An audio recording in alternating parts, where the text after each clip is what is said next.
Bienvenidos a Club de Prensa en NTN 24. Hoy transmitimos desde la Casa de América, en Madrid, en el corazón de la capital española, justo al lado de la fuente de Cibeles, en todo el centro de esta ciudad. No olviden ustedes que al final de este programa lo pueden ver completo o pueden ver a partes en nuestra página de Facebook o por nuestra cuenta de Twitter, y el podcast, el audio, está en SoundCloud. Les doy la bienvenida a los invitados hoy a Club de Prensa. En primer lugar está con nosotros Carlos Malamud, investigador, historiador argentino e investigador, decía, del Real Instituto Elcano, uno de los centros de pensamiento más importantes de Europa. Profesor Malamud, gracias por estar aquí. Un placer. María Ángela Paone, periodista italiana y periodista de la cadena Radial Ser, una de las más importantes de este país. Gracias por estar con nosotros. Gracias a vosotros. ¿Cuántos años en España, usted que es italiana? 10 años ya, una década. Toda la década de la gran crisis. ¿Y por qué termina una italiana aquí en España? Porque la crisis en mi país había empezado bastante antes y en su momento España parecía... Yo llegué 4 días antes de la bancarrota del Lehman Brothers, un tempismo perfecto, pero hasta aquel entonces sí parecía un lugar donde había más posibilidades de la que había en mi país, ¿no? Para quien quisiera hacer algo más. Y no ha ido mal, tengo que decir, no a pesar de todo. Carlota García Encina, investigadora del Real Instituto Elcano, gracias también por estar con nosotros. Muchas gracias a ti. El primer asunto, profesor Malamud, tiene que ver con el cierre del gobierno, que ya no es cierre en Estados Unidos. Durante 60 horas estuvo clausurada el gobierno federal, como se llama ya, el gobierno central, y esto implicaba, por ejemplo, que el 73% de los trabajadores del Departamento de Defensa no iban a laborar, no recibían sueldo, y todo como consecuencia de un desacuerdo en el Senado, en el Congreso en Washington, en la capital de Estados Unidos. ¿Qué es lo que pasa? El presidente Trump tenía que lograr que le aprobaran su proyecto de presupuesto, para lo cual se requerían 60 votos de los 100 que tiene el Senado. Los republicanos tienen solamente 51 votos, tienen una mayoría muy corta con respecto a los demócratas, que tienen 49 votos. Pero los demócratas no querían apoyar este proyecto de presupuesto mientras el señor Trump no resolviera lo que tiene que ver con los llamados soñadores o dreamers, que fueron jóvenes que entraron sin papeles, pues con sus familias a Estados Unidos, que no tienen antecedentes penales y para los cuales el anterior presidente Barack Obama había creado un programa que se llama el DACA, de manera tal que no los iba a deportar. Bueno, pues Trump no quería dar el brazo a torcer, pero al final lograron llegar a un acuerdo y hasta el 8 de febrero va a continuar abierto, ahora sí, el gobierno, a cambio de que se busquen algunas medidas con respecto a los soñadores, a los dreamers. ¿Qué lectura le da a usted esto? Porque se ha producido justo un año después de que se posesionara Donald Trump, que lo hizo el 20 de enero del año 2017. Mire, si usted tiene el control de la Casa Blanca como lo tiene el presidente Trump, si tiene mayoría en el Congreso, si tiene mayoría en el Senado, evidentemente algo está haciendo mal para que se produzca lo que está pasando, es decir, que los dos principales partidos, el republicano y el demócrata, no se pongan de acuerdo en torno a las cuentas públicas de un país como Estados Unidos. Y aquí, evidentemente, la conducta del presidente Trump, chantajeando a las cámaras, utilizando el tema de los dreamers, pero de la política migratoria en general, utilizando el tema de necesito 18.000 millones de dólares para pagar el muro y esto tiene que salir del Parlamento, pues evidentemente lo que está marcando es que ese estilo que tiene Trump, un poco matonil, por llamarlo de alguna manera, de imponer las cosas según le viene en gana, en momentos posteriores a la derrota parlamentaria que llevó a ese cierre transitorio del gobierno, Trump señaló que lo mejor era utilizar la opción nuclear, así la llamó, es decir, poner un gran golpe de efecto sobre la mesa para relanzar las negociaciones y torcer lo que había sido esa falta de acuerdo hasta entonces. De todas maneras, el acuerdo es bastante limitado, es decir, es prorrogar esto solamente hasta el 8 de febrero, veremos qué pasa después. El compromiso de los republicanos es tratar efectivamente algunas cuestiones de fondo vinculadas a los temas migratorios. Vamos a ver cuál es la postura de Trump en todo esto, porque es lo que puede decidir si ese acuerdo se prorroga o, por el contrario, se revierte. Y en ese sentido, Los demócratas, que están en una situación muy delicada de cara a las elecciones de noviembre de este año, pues también están en una situación muy delicada frente a su propio electorado si renuncian a defender las banderas de los Dreamers y de otros colectivos de migrantes. ¿Coincide con ese punto de vista, María Ángela? Sí, sí, coincido y me preocupa en realidad que el plazo sea tan corto, ¿no? Porque dadas las posiciones en las que estamos, parece difícil que consigan llegar a un acuerdo, ¿no? Hacia corto plazo. Esperemos que lo hagan. Es sorpresivo, ¿no? Desde un punto de vista europeo, que la falta de prórroga de unos presupuestos lleven a un bloqueo del gobierno, ¿no? Aquí estamos en prórroga de presupuestos en España y bueno, todo sigue funcionando normalmente. Carlota García Encina, ¿qué lectura tiene de esto que ha ocurrido en Estados Unidos? Pues yo tengo una lectura algo diferente. Yo creo que aquí en la crisis que ha habido este fin de semana ha habido menos Trump de lo que hemos visto durante el año, porque precisamente en las negociaciones entre demócratas y republicanos para que se volviera a abrir el gobierno, Trump estaba un poco ausente.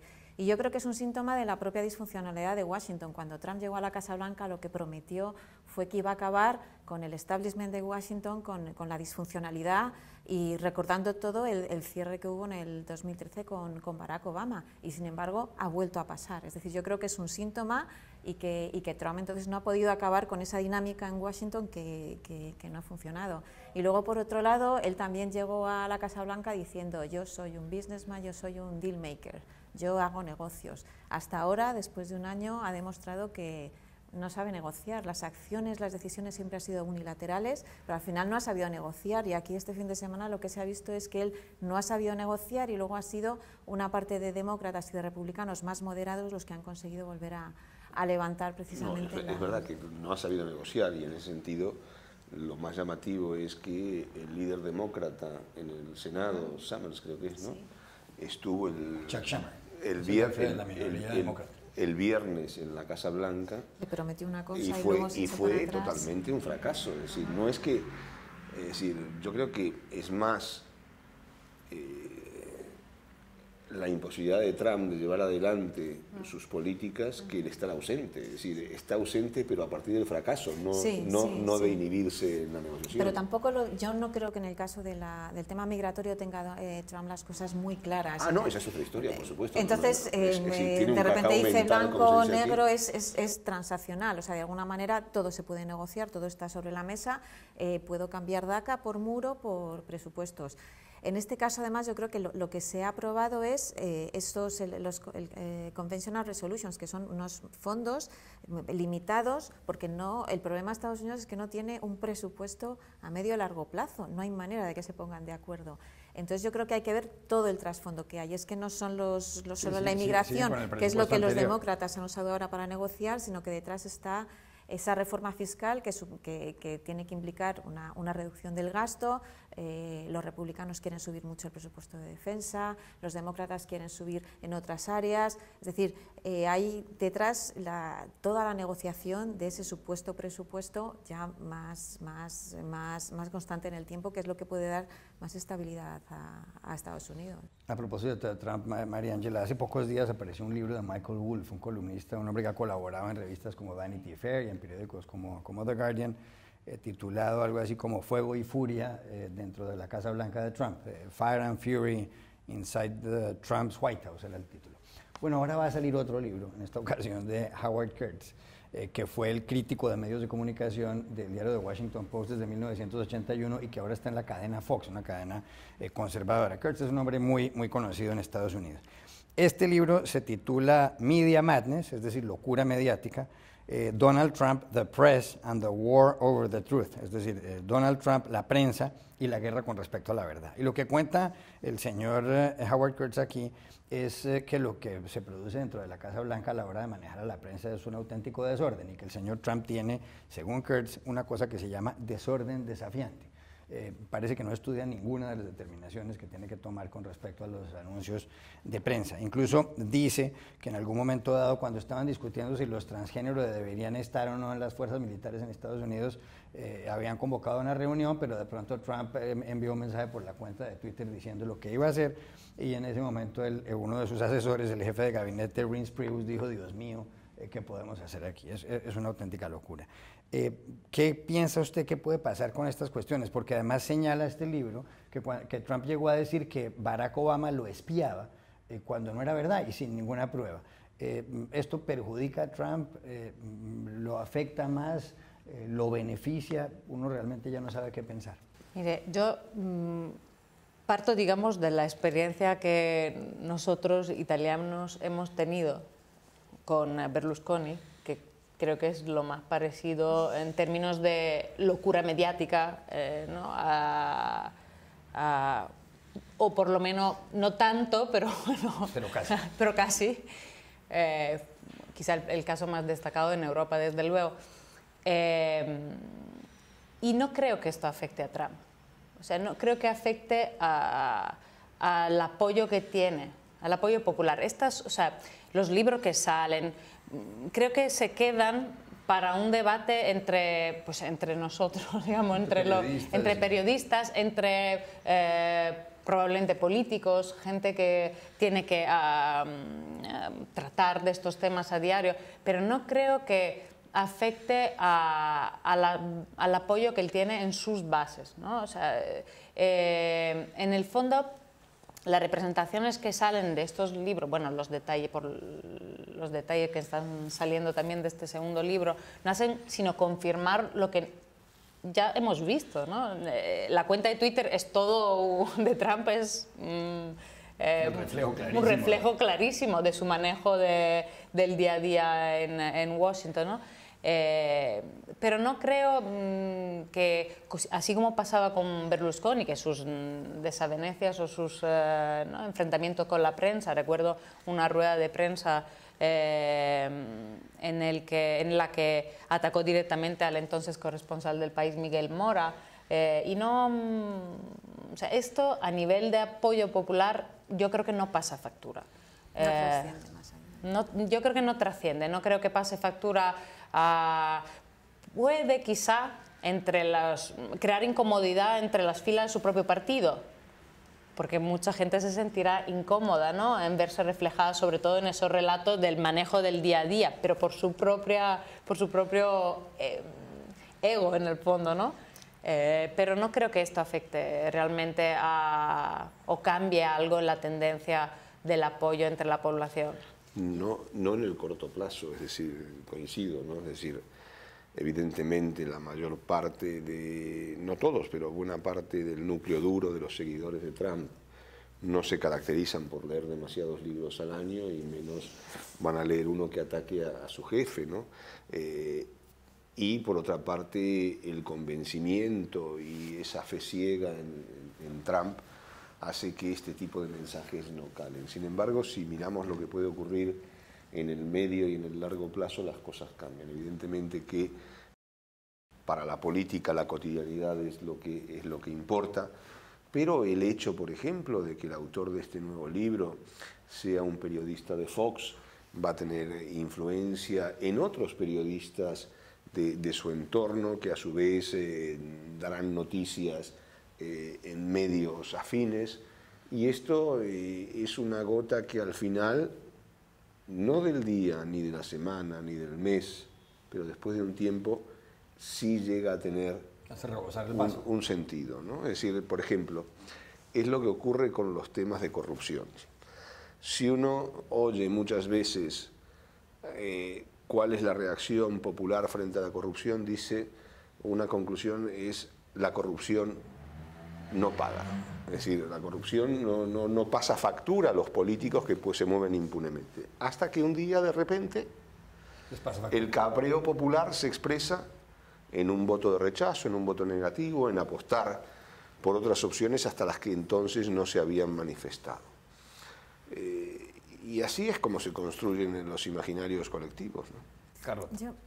Yo creo que estoy más con María Ángela. Yo no creo que vaya a tener tanta repercusión porque, por lo que he podido ver, creo que hay en bandeja de salida varios libros, no solo este, sino que creo que hay 2 o 3 más sobre Trump, sobre el primer año de Trump, sobre cómo se está destrozando. Y bueno, yo no sé si sí que es interesante el tema de que sea Fox, porque es de lo que vive Trump, ¿no? Que reniega de todos los medios, del resto de medios. Y a mí me parece curioso el tema de los tuits, que yo creo que después de un año se han devaluado de alguna manera. Es decir, antes la palabra de un presidente de Estados Unidos era oro, era una moneda con mucho valor para el gobierno, y Donald Trump la ha devaluado bastante. Nos hemos acostumbrado a un patrón: sale Donald Trump con unas declaraciones controvertidas o con un tuit, y después aparece alguien de representante de la Casa Blanca o del gobierno en el que matiza, reinterpreta esas palabras. Sobre todo para nosotros desde fuera, audiencias exteriores, hemos aprendido a respirar ante el tuit.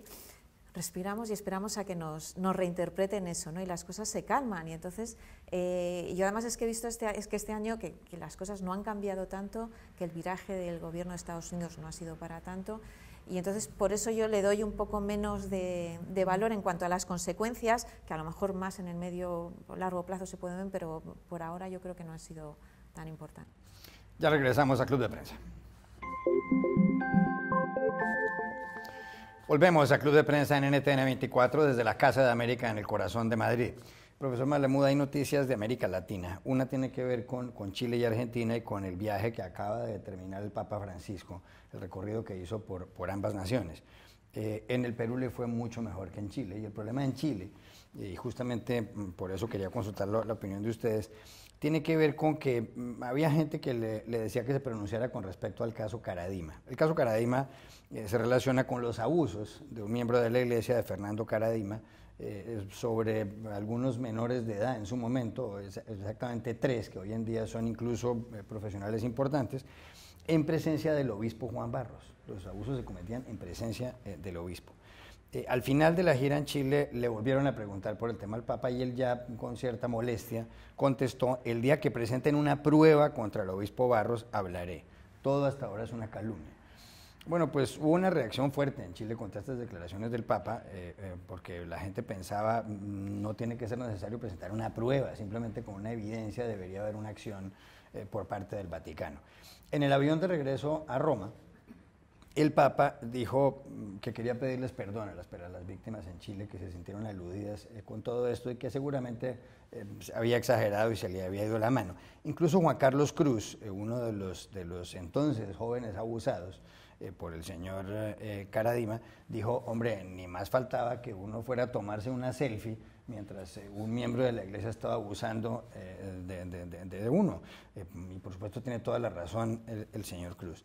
¿Qué pasó aquí con el Papa? ¿Se está equivocando el Papa Francisco y se dio cuenta de que quizá había metido la pata? O sea, Jorge Bergoglio es un gran político, lo ha sido siempre, un político de extracción peronista, conservadora y sobre todo antiliberal. Y en ese sentido, como buen político que es, sabe reconocer cuando se ha equivocado, cuando ha metido la pata, como se dice coloquialmente, y, como dice el refrán, rectificar es de sabios.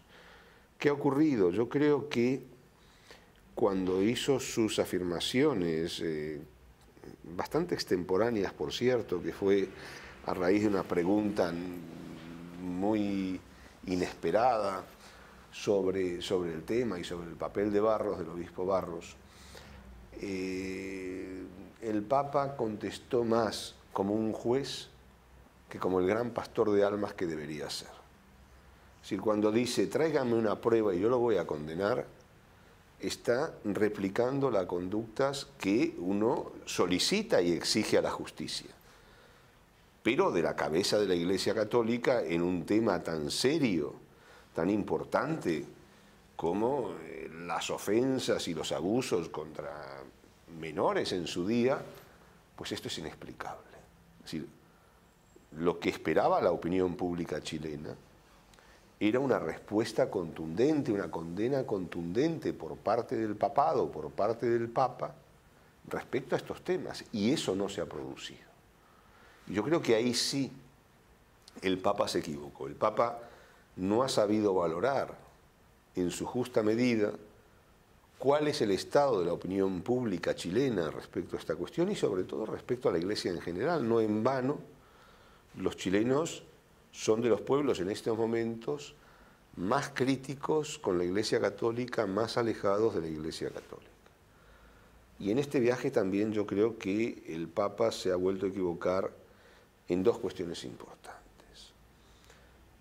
En la primera, cuando no recibió a Sebastián Piñera. Lo vio en una audiencia colectiva concedida a Michelle Bachelet, donde le entregó una medalla a Piñera y a su familia, y poco más. Pero teniendo en cuenta que Piñera es el presidente electo de un país que tiene relaciones diplomáticas con el Vaticano, y que en marzo va a asumir su cargo, lo lógico es que lo recibiera. ¿Qué ocurre? Que la visión que tiene Bergoglio de Piñera es que este es un neoliberal y por lo tanto él, que está alejado del neoliberalismo, no entra en ese tipo de cosas. Y el segundo gran error tiene que ver con el país natal de Bergoglio, con Argentina. Y en ese sentido, una vez más, este ya es el sexto viaje que hace Bergoglio por la región, muchos de ellos en países limítrofes por Argentina, muchos de ellos pasando directamente por encima de Argentina, como ocurrió cuando fue a Bolivia, cuando fue a Chile. Pues Bergoglio no va a Argentina. ¿Por qué Bergoglio no va a Argentina? Entre otras cosas porque sus relaciones con el presidente Macri no son muy cordiales, aunque sí es verdad que cuando él estaba enfrentado abiertamente con el kirchnerismo, de los pocos políticos que lo respaldaban, teniendo en cuenta que era obispo de la ciudad de Buenos Aires, era precisamente Macri.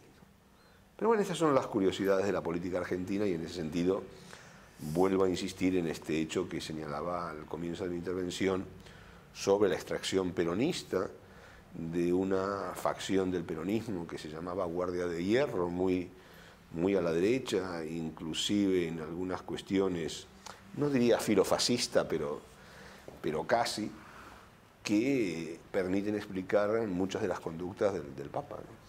¿Sacó la pata el Papa en el avión, María Ángela?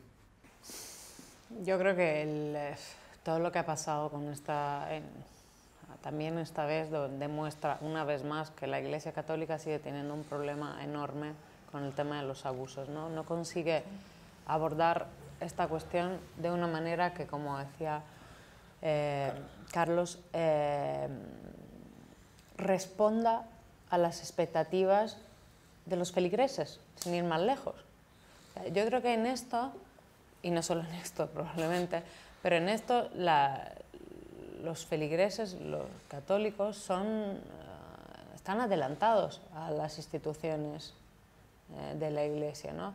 Y el Papa, que ha hecho más, ¿no?, que sus antecesores probablemente en este tema, pues no ha hecho suficiente.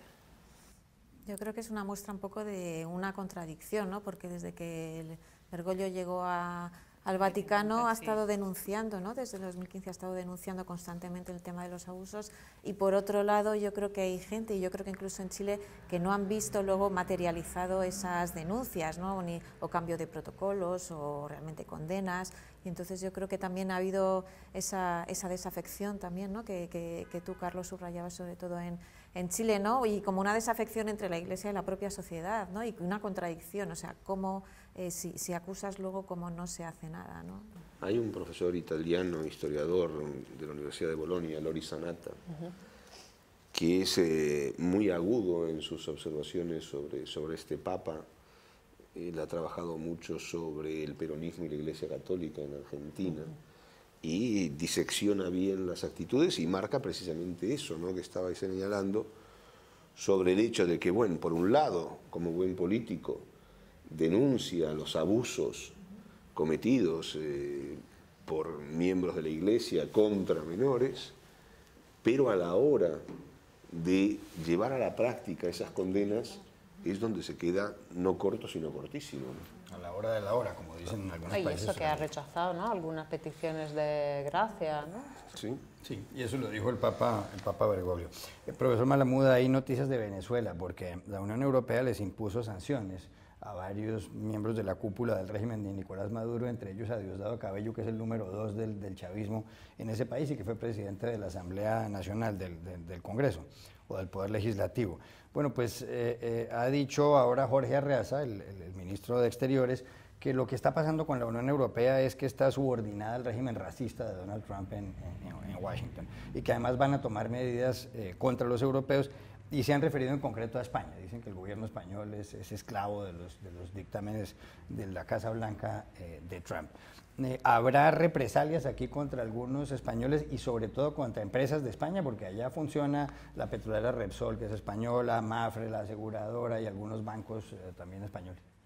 Probablemente, es decir, no solamente fue Arreaza, sino el propio Diosdado Cabello quien se refirió concretamente, no solamente a España, sino también a las empresas españolas. Dijo, España tiene muchas empresas aquí, ya veremos qué pasa. Y en segundo lugar, hizo un reconocimiento interesante que sonaba más a un lapsus linguae que otra cosa, cuando dijo claramente, yo no tengo inversiones o yo no tengo dinero depositado en Europa. De alguna manera eso implicó reconocer que no tiene dinero depositado en Europa, pero tiene dinero depositado en otras partes, como por ejemplo Estados Unidos o algún otro paraíso fiscal, ¿no? Ya vimos lo que pasó con mucho dinero de PDVSA en Andorra. Ahora, ¿qué puede pasar con las empresas españolas? Es decir, bueno, ya el discurso matón, ¿no?, es decir, de los gobernantes venezolanos lo conocemos sobradamente, ¿no? Y de alguna manera, para mantener prietas las filas de sus bases, tienen que reclamar que ellos están por encima de las sanciones, que eso no los va a amedrentar, que van a retaliar cualquier cosa que les quieran imponer y que por lo tanto, bueno, ellos van a tomar medidas con estos lacayos del imperialismo, que son los españoles o los europeos en general. Pero lo paradójico de las empresas españolas es que la mayor parte de las que quedan en Venezuela, hay algunas como por ejemplo el Banco de Santander, que en su momento se pudo ir, la mayor parte de ellas están en Venezuela porque les sale menos costoso permanecer que salir. Liquidar todos sus activos en Venezuela sería un desastre para la mayor parte de las empresas. Y por lo tanto, si el régimen venezolano toma algún tipo de medidas, lo cual las colocaría en una situación de acudir a la justicia internacional para exigir contraprestaciones e indemnizaciones, yo creo que sería más un favor que le hacen a esas empresas que otra cosa. Pero al mismo tiempo, contra la única empresa que está realmente ganando dinero en Venezuela es contra la que no van a ir, que es Repsol. La petrolera. ¿Por qué? Porque Repsol es vital para que en un contexto de debacle absoluto de la empresa petrolera estatal, que marca una caída constante en la producción de petróleo, la retirada de Repsol implicaría que esa debacle sería todavía mayor. Entonces sería pegarse un pie, sería suicidarse. Ahora, que el régimen chavista se suicide, ya hemos visto acontecimientos más o menos similares. No llamaría la atención porque la capacidad para hacer el ridículo es enorme. Vamos a ver qué pasa. Carlota, ¿y qué puede pasar con Venezuela si toma represalias contra dirigentes de la Unión Europea o contra empresas españolas?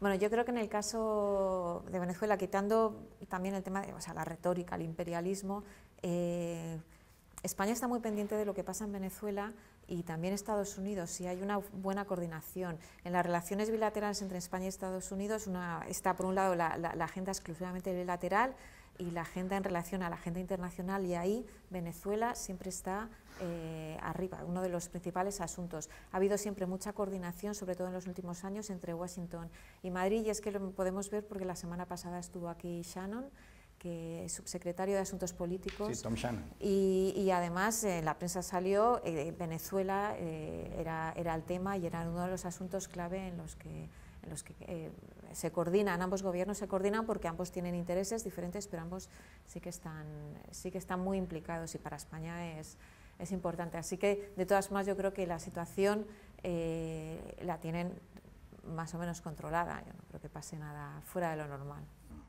Ya regresamos a Club de Prensa. Volvemos a Club de Prensa en NTN 24 desde la Casa de América en Madrid.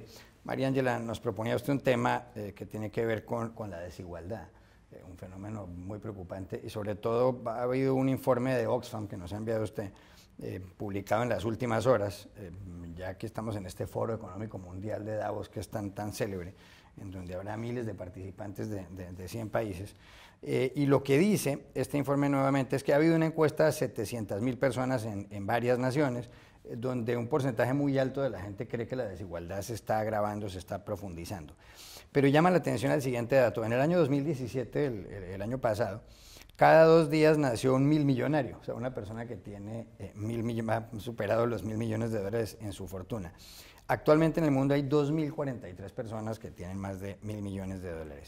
Y algo que inquieta todavía más es que el 1% de las personas se quedaron con el 82% del crecimiento de la economía o de la riqueza del año pasado. Y menciona que la cuestión va a ser todavía peor porque en los próximos 20 años 500 de los hombres más ricos van a traspasarles a sus herederos 2.400 millones de dólares, dice aquí. Debe ser por supuesto una cifra mucho mayor que la que publica hoy el diario El País de Madrid. ¿Es que no hay remedio para esto? ¿Es que...? No lo ha habido. Debería haberlo porque la desigualdad crea conflicto social y el conflicto social a su vez se repercute en la economía. Desde un punto de vista, digamos, egoístico de los propios poderes económicos, pues deberían abordarlo por la tan apreciada estabilidad. ¿Por qué creo que es importante hablar de este informe? Sobre todo en estos días que empieza el Foro de Davos, porque no hace más que confirmar que en estos 10 años, desde el comienzo de la Gran Recesión, ¿no? Se cumplen justo este año los 10 años, la factura de todo esto la han pagado los más pobres, una vez más, sin ir más lejos, y la siguen pagando en la recuperación. En España, por ejemplo, ya en plena recuperación, en 2016 se batió récord de pobreza relativa.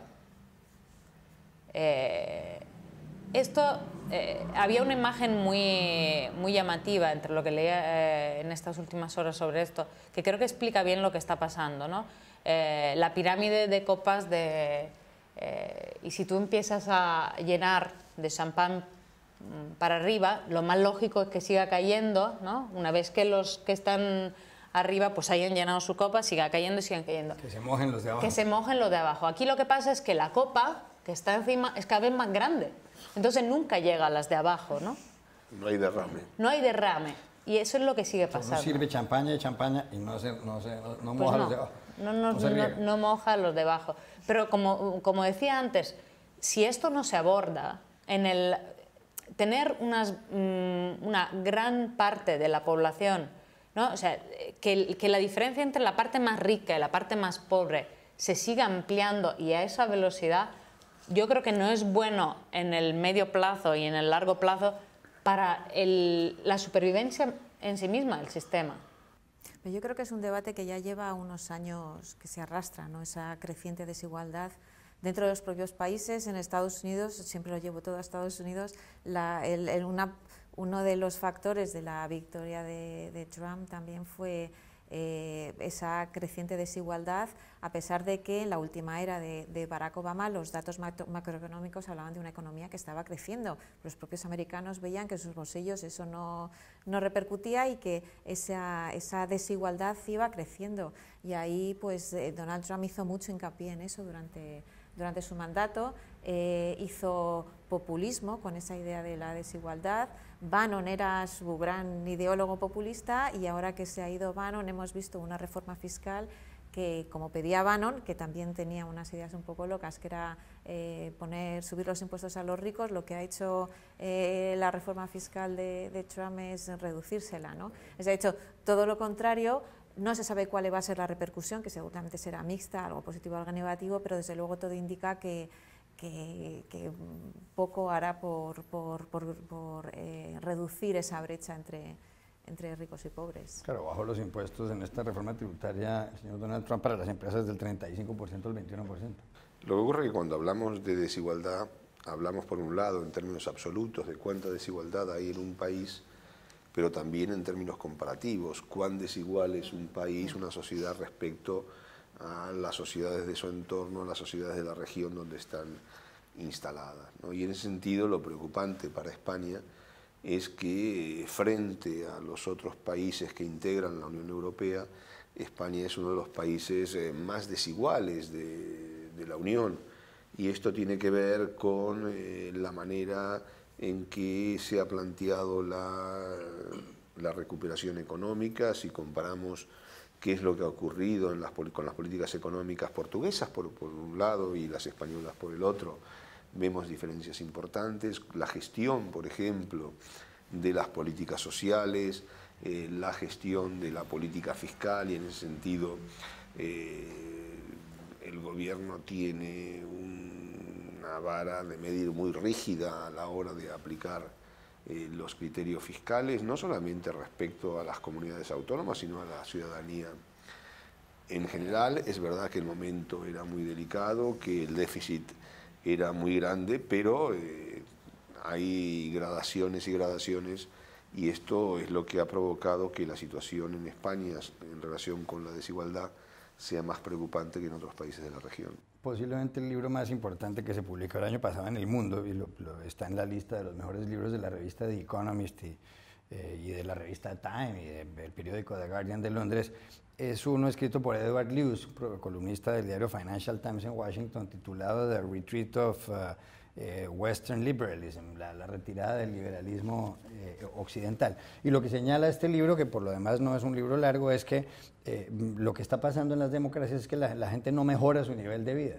Mientras que en la China la gente ha visto cómo se le aumenta su ingreso en los últimos tiempos, y en la India también, en los países occidentales eso no está pasando, y eso también explica en parte la elección de Donald Trump. Y manifiesta aquí, trae una frase de algún sociólogo, economista célebre, que dice: sin burguesía no hay democracia. Si la gente no siente que puede comprar un mejor automóvil, o que puede comprar un apartamento, o que puede pasar vacaciones, o mandar a sus hijos a un mejor colegio o a una mejor universidad, pues se está desencantando. Y ahí la pregunta es, ¿no va a perjudicar esto mucho a la democracia? ¿No será que la gente se está aburriendo con esto?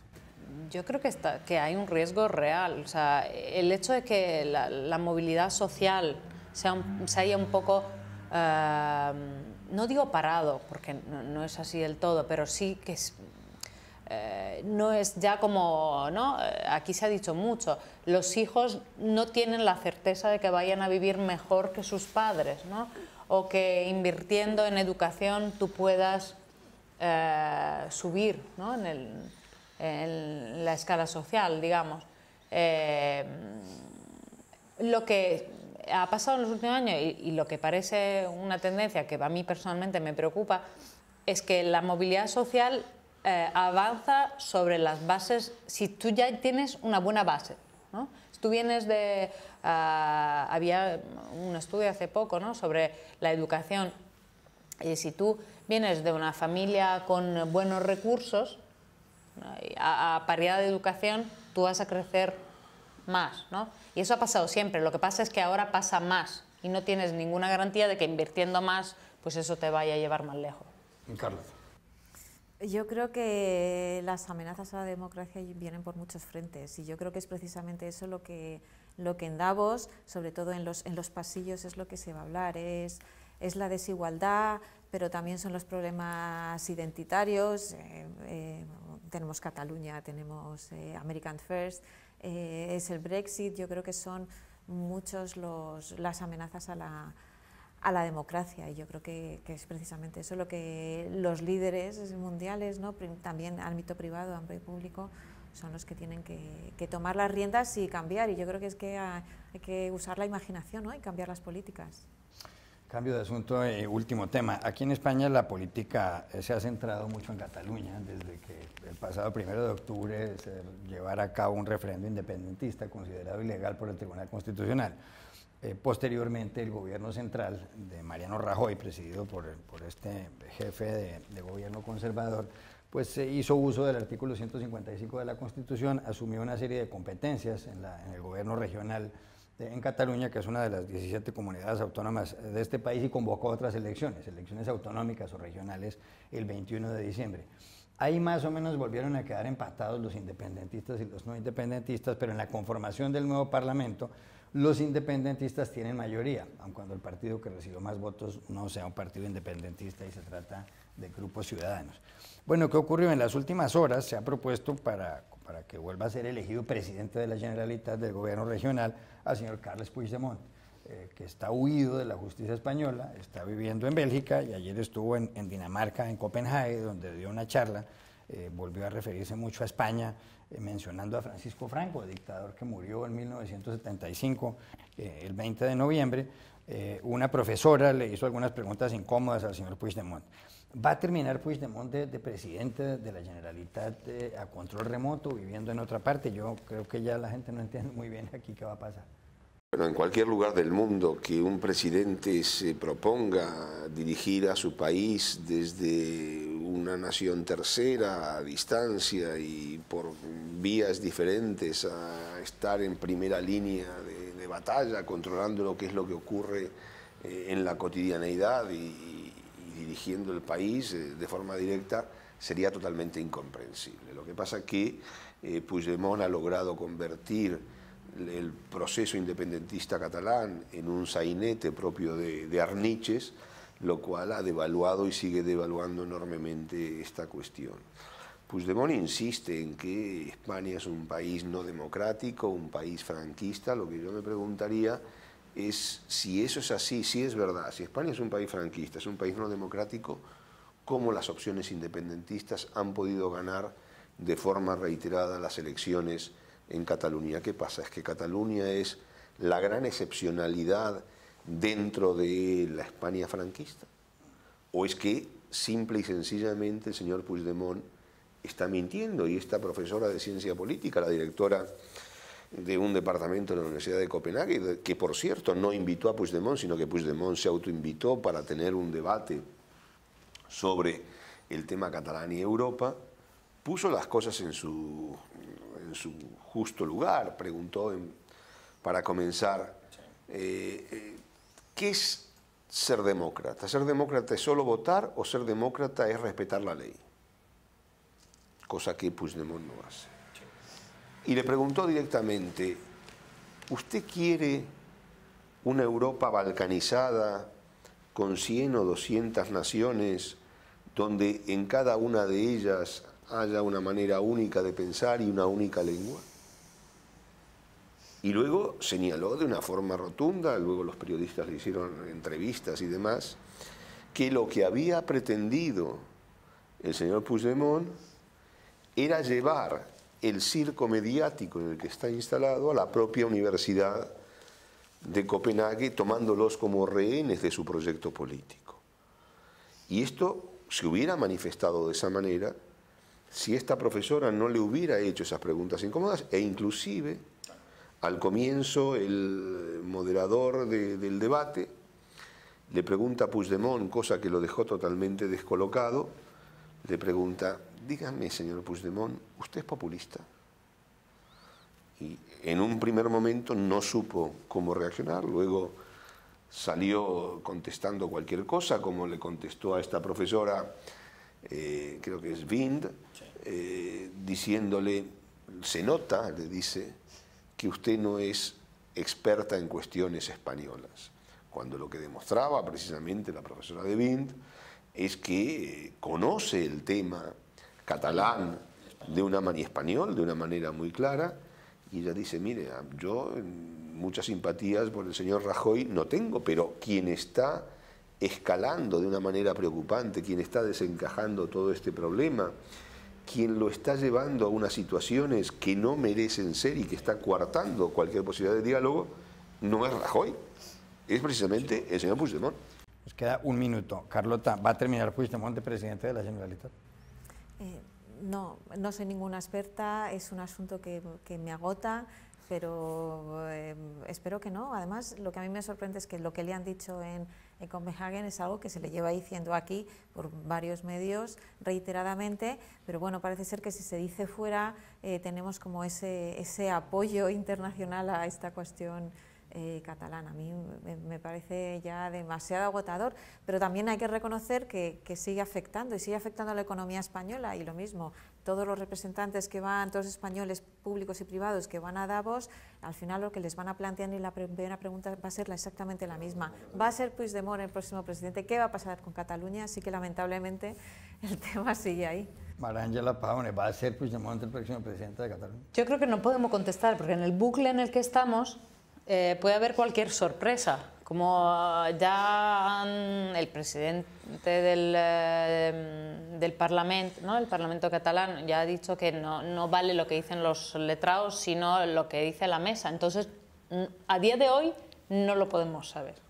Ya todo es una sorpresa tras otra, y eso ya es un síntoma de lo grave y enrevesada que se ha vuelto esta cuestión, ¿no? Esta política. Ya regresamos a Club de Prensa. Volvemos a Club de Prensa para despedirnos porque se acabó el tiempo. Gracias, Carlos Malamud, por haber estado aquí, Mariángela Pavone y Carlota Encinas, gracias por haber estado acá, y a ustedes los espero en una próxima oportunidad.